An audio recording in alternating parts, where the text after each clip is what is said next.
If you activate this dimension of energy, other dimensions of life will open up. One thing is, are you ready for those dimensions? Kundalini yoga in its essence is the most dangerous form of yoga. I'm saying dangerous because it's the most potent also. If you have to jump into an abyss, you should be insane or you should have enormous trust in somebody.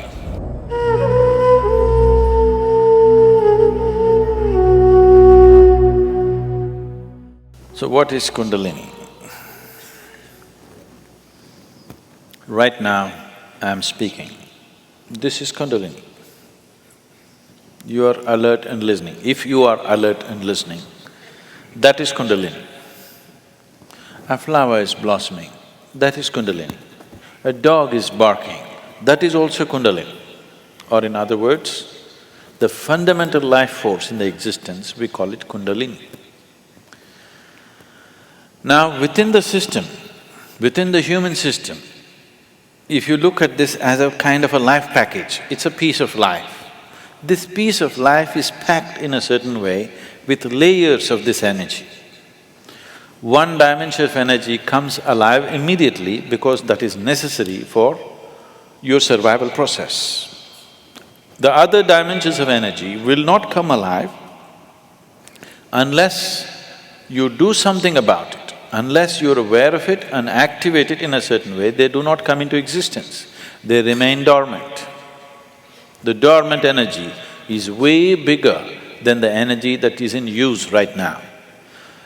To take care of your survival process, to live a physical life completely, to live a complete physical and intellectual life, you need to activate only about 21 of your chakras.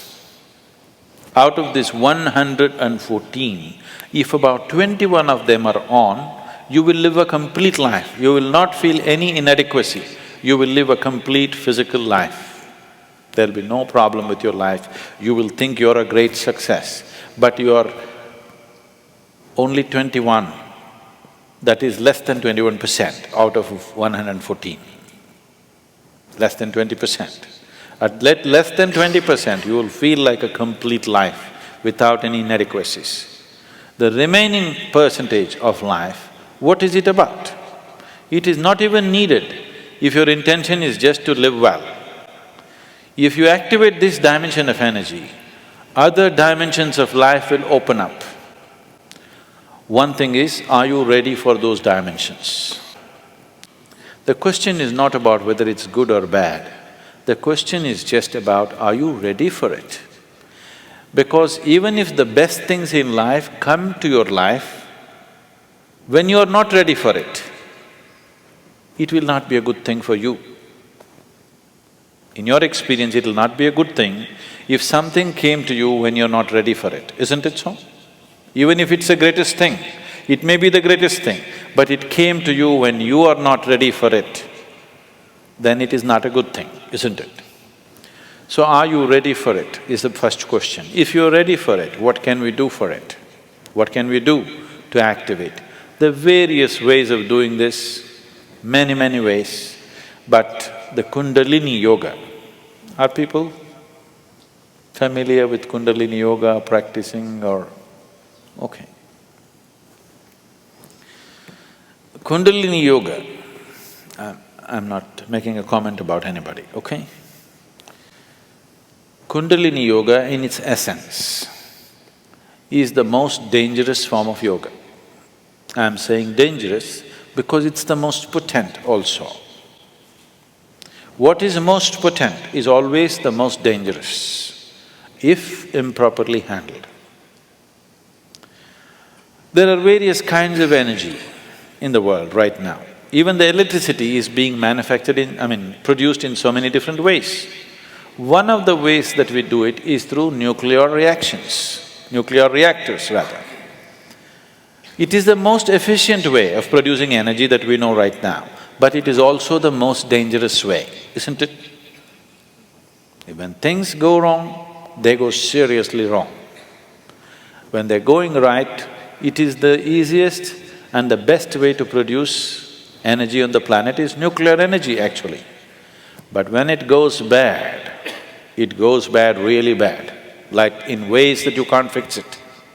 So similarly with Kundalini Yoga, it is the most potent and it is the most dangerous. Without the necessary preparation and guidance, without expert guidance, constant guidance and observation, nobody should ever attempt it. But the problem is, books have been written about it and everybody wants to do the highest yoga. Nobody wants to start with A, everybody wants to start the alphabet with Z. This attitude itself is dangerous. What can be a life-transforming force can become a life-destructive force simply because without the necessary commitment and dedication and focus and understanding, it is being handled.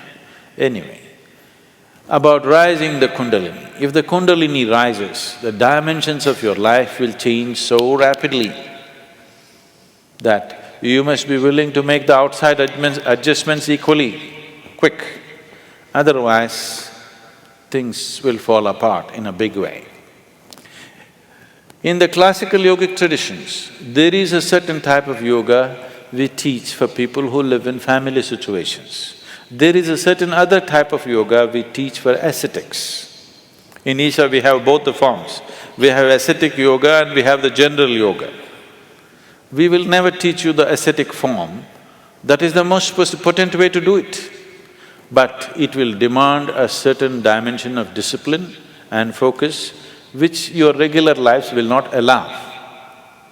If you do that kind of yoga, it will dismantle your outside life instantly. Now this yoga is not designed to dismantle your life, this yoga is designed to make your life happen better. When life happens better, when things happen better, you make more money, your business is going better, your profession is happening better, your generally, unfortunately, your longing to seek the higher becomes slower. Yes? So in the real sense, it is not the good way to do it, but it's the only way it works in today's world. And it's the only way it works for majority of the people. For a small number of people, we can do it other ways. We can bypass all these things and just do very powerful ways of doing things. But it will dismantle all social structures around them, which is not good for everybody to do. So these are different dimensions. Kundalini Yoga, if it has to be practiced, you must be in a certain kind of atmosphere. You cannot live in social situations and do Kundalini Yoga. Otherwise, in the name of Kundalini Yoga, you're doing something simplistic. Otherwise, Kundalini Yoga can transform the way you are within days. Suddenly you find you are a stranger in your own home within 2 days of practice, because it will change everything about you. So can we raise the Kundalini? Yes, we can. One way is to create a conducive atmosphere so that slowly it rises. The other way is to provoke it in such a way that it raises quickly. If it rises quickly, then everything changes dramatically. If it rises slowly over a period of time, changes will happen slowly, you will be capable of handling these changes over a period of time. But if it happens very quick, then you will not be able to handle the changes. Things will look like things are falling apart. So there are different ways of doing this. How many ways? There are too many ways. I will not go into how many ways. There are so many ways of doing it. Essentially, there are 112 ways of doing it. There are 112 ways in which you can take this up. From the base to… for this you have to know the structure, otherwise it'll become very elaborate. Out of these 114 chakras, there are 7 which we recognize as 7 dimensions. Out of this, 6 are within the body, 1 just outside the physical body. So if you employ these 112 methods, you will handle the 6th chakras. The 7th one you cannot handle. There are 112 ways in which you can attain to a chakra which we refer to as Agna. But from Agna to Sahasrara, there is no way. There is no way to do it. you just have to jump into an abyss. If you have to jump into an abyss, you should be insane, or you should have enormous trust in somebody. Somebody says jump, and you are jumping because you have such a deep trust in somebody that when he says jump, it has to be good for you. You simply jump into a bottomless pit. So, the journey from the Mooladhara to Agna, there are 112 ways to get there. But from there to there is no way. It is just one jump that can happen in trust, in devotion or in madness. Choice is yours.